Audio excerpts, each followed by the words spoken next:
जी 10 सीटों पर उपचुनाव होने जा रहा है और अभी डिबेट शुरू होने जा रही थी तो आप मुझे बता रहे थे कि राहुल गांधी रायबरेली कंटिन्यू कर रहे हैं और वायनाड प्रियंका गांधी जा रही।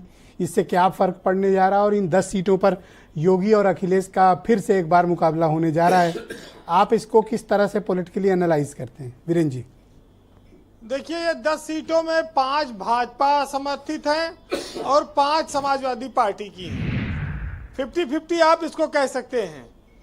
और दोनों ओर से अब ये देखना होगा कि ये लड़ाई अब सीधे योगी वर्सेस अखिलेश यादव होगी। अब इसमें कोई केंद्र नहीं लगेगा। ये एमपी का चुनाव नहीं है, ये उपचुनाव है। ब्रजेश जी, राहुल गांधी ने यह फैसला किया है कि वो रायबरेली से विधायक बने रहेंगे, सांसद बने रहेंगे। लेकिन आज कांग्रेस जिस स्थिति में पहुंची है उसमें यह फैसला कोई आश्चर्यजनक नहीं है, जो 1 सीट से आज 6 सीट पे पहुंच गई लोकसभा में। तो उत्तर प्रदेश ने कांग्रेस को एक संजीवनी तो दे ही दी है। हालांकि वो इस उपचुनाव में कोई सीट पर लड़ेगी इसमें डाउट है। हाँ, वो भाजपा वाली कोई सीट मांग सकती है गठबंधन में, जिस पर अखिलेश यादव उनको दे भी सकते हैं। लेकिन महत्वपूर्ण बात यह है कि उपचुनाव जो होता है वो सरकार का चुनाव माना जाता है। माना जाता है कि सरकारें उपचुनाव जीत लेती हैं, उनके पास मशीनरी और संसाधन ज्यादा होता है।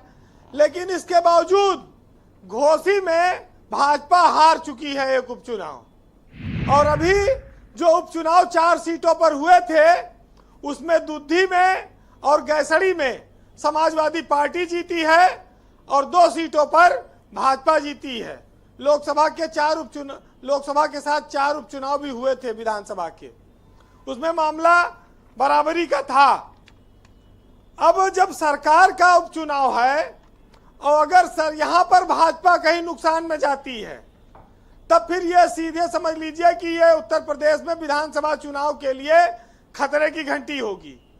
ये एक अच्छा मौका है, सुनहरा मौका है कि भाजपा सपा से अपनी हार का बदला ले ले लोकसभा चुनाव में जो हुई है जी। और बदला तब माना जाएगा जब अगर भाजपा 8 सीट जीते और सपा 2 सीट जीते। अगर बराबर बराबर रह गए तो ये नहीं माना जाएगा कि बदला ले पाए। तो ये बात तब देखी जाएगी। लेकिन इस चुनाव की एक खासियत और है कि ये पूरे प्रदेश में लड़ा जाएगा।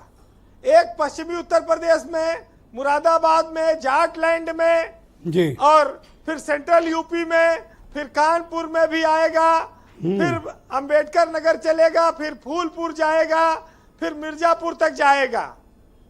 ये 10 सीटें अलग अलग जगहों पर, अलग अलग एरिया में, ठीक बात कह रहे हैं, पूरे यूपी में स्प्रेड रहेगा। यूपी का एक मिजाज बताएगा जी कि अब उत्तर प्रदेश में क्या माहौल बनने जा रहा है विधानसभा को लेके, क्योंकि ये सीधे सीधे विधानसभा का चुनाव है और यूपी सरकार और समाजवादी पार्टी दोनों के, बीजेपी और सपा के दोनों के जो लक्ष्य है उसको ये दर्शाएगा चुनाव। अब एक महत्वपूर्ण बात यह है कि लोकसभा में तो दर्शा चुका है, 5 बड़े मंत्री चुनाव उनके क्षेत्र में हार गई पार्टी। हारी तो 15 के महा, लेकिन वो 10 तो राज्य मंत्री हैं। 5 में सूर्य प्रताप शाही है, जयवीर सिंह है, राकेश सचान है, असीम अरुण है, गिरीश यादव हैं। ये सब बड़े मंत्रियों में हैं जिनके यहाँ भाजपा विधानसभा चुनाव में पीछे रही है। उनकी विधानसभा में लोकसभा चुनाव हार गई है। तो ये अब इनके लिए फिर एक बार मौका आया है कि भाई बताओ कि तुम क्या कर सकते हो। जब राज्यसभा का चुनाव हुआ था तो करीब 8-10 विधायक क्रॉस वोटिंग कर गए। जनता ने उस बात को सही नहीं माना। जो सपा में विधायक क्रॉस वोटिंग किए थे उनके यहाँ भी हारी है भाजपा। तो ये चुनाव उनके लिए भी सबक है जो टूट फूट के भागे हैं। 108 विधायक थी सपा में, 2 जेल में थे, वोट नहीं डाल पाए। 10 जो है क्रॉस वोटिंग कर गए, 96 बचे थे। अब 5 उसमें से विधायक बन गए जी। तो अब तो 91 बचे, 5 सांसद बन गए तो 91 बचे। अब 2 ये फिर जीत गए उपचुनाव में, गैसड़ी में और दुद्धी में। तो अब सपा के पास अभी तो 93 हैं, और बीजेपी के ऊपर तो बहुत थे, उनके ज्यादा फर्क नहीं पड़ता।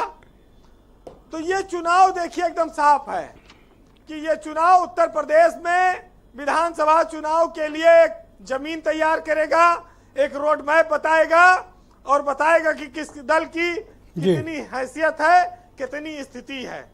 वैसे अब लोकसभा चुनाव खत्म हो चुका है, खुमार उतर चुका है और जो दुश्मनी थी वो लोगों में मिट चुकी है। चुनाव की समीक्षा चल रही है, वो नेता आपस में हार जीत का आरोप लगा। समर्थकों के सामने ब्रजेश जी एक समस्या पैदा हुई है। पैदा ये हुई है कि समर्थक आजकल एक दूसरे पार्टी के लोगों के भी हैं, सबसे दोस्ती है, उनका फोन करते हैं और भाई बताओ क्या हाल चाल है, आपका स्वास्थ्य कैसा है, चुनाव बीत गया अब जाने दो, घर परिवार सब ठीक है कि नहीं है। तो ये सब सुनकर आपस में अच्छी अच्छी बातें विभिन्न दलों के लोग कर रहे हैं, लेकिन आखिरी में मुद्दे का सवाल आता है कि क्या कौनो बोतल पड़ी है का, क्योंकि चुनाव खत्म हो गया, चुनाव में मिल जाता था। अब अगला चुनाव इस बार तो बकरीद पर भी लोगों का इंतजाम नहीं हुआ था। इस बार तो गर्मी इतनी थी कि दरवाजे खुले ही नहीं इस बार। हाँ, तो इस बार तो लोग तरस गए। अब की चुनाव चिंता न करिए, ये ठंडी में होगा, जुलाई के बाद होगा, जिससे कि थोड़ा आराम भी रहेगा। वैसे सुबह से दुबे जी 3-4 जगह गए, लेकिन सिर्फ सिवई पा रहे हैं। दुबे जी तो भंडारा खाए से फुर्सत नहीं, अभी उनको इतना भंडारक न्योता है। सुनिए जी, राहत इंदौरी का एक शेर है बहुत शानदार, सुनिएगा कि नेताओं को फिर उतर के जमीन पे आना होगा कि झूठी बुलंदियों का धुआं पार करके आ, और कद नापना है मेरा तो छत से उतर के आ, और सोने का रथ फकीर के दर तक ना आएगा, और कुछ मांगना है हमसे तो फिर पैदल उतर के आ। बहुत शुक्रिया, बहुत धन्यवाद बीरेन जी, ग्राउंड जीरो से अपने इनपुट, फीडबैक और पॉलिटिक्स